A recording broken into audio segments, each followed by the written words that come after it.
1979 से पहले ईरान एक मॉडर्न और वेस्टर्न फ्रेंडली कंट्री था। उस वक्त ईरान पर राज करता था शाह मोहम्मद रेजा पहलवी।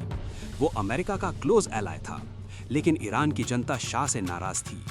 लोगों को लगता था करप्शन बढ़ रहा है और वेस्टर्न कल्चर जबरदस्ती थोपा जा रहा है और इस्लामिक वैल्यूज खत्म हो रही हैं। और फिर 1979 में एक मैसिव रेवोल्यूशन हुआ। इस रेवोल्यूशन को लीड किया एक रिलीजियस लीडर ने, आयतुल्लाह रूहुल्लाह खुमैनी।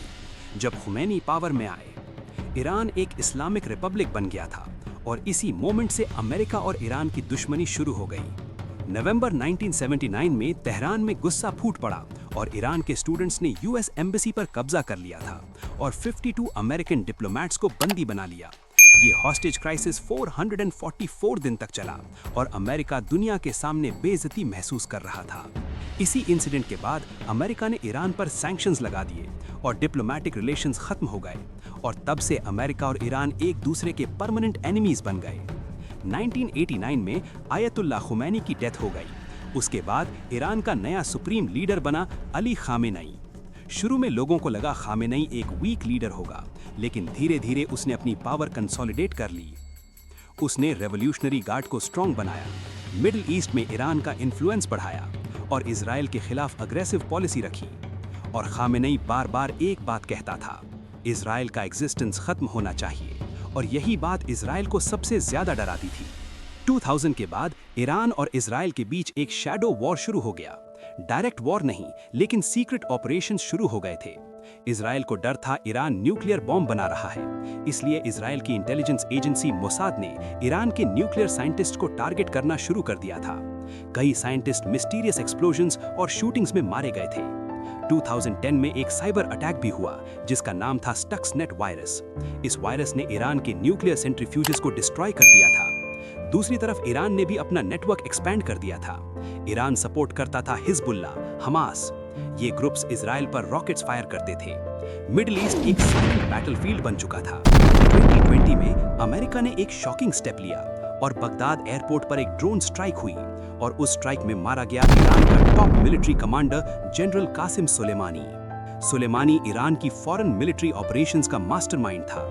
उसकी डेथ ने ईरान को हिला दिया था और ईरान ने अमेरिका से बदला लेने की कसम खाई थी।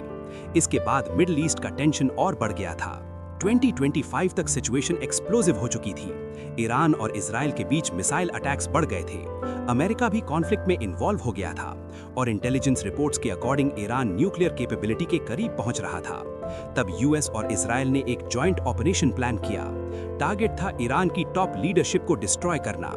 CIA ने कॉल करके ट्रंप को बताया कि इंफॉर्मेशन कंफर्म है कि खामेनेई और 40 बड़े बड़े लीडर्स एक बिल्डिंग में मीटिंग कर रहे हैं। यही ठीक टाइम है उनको डिस्ट्रॉय करने के लिए।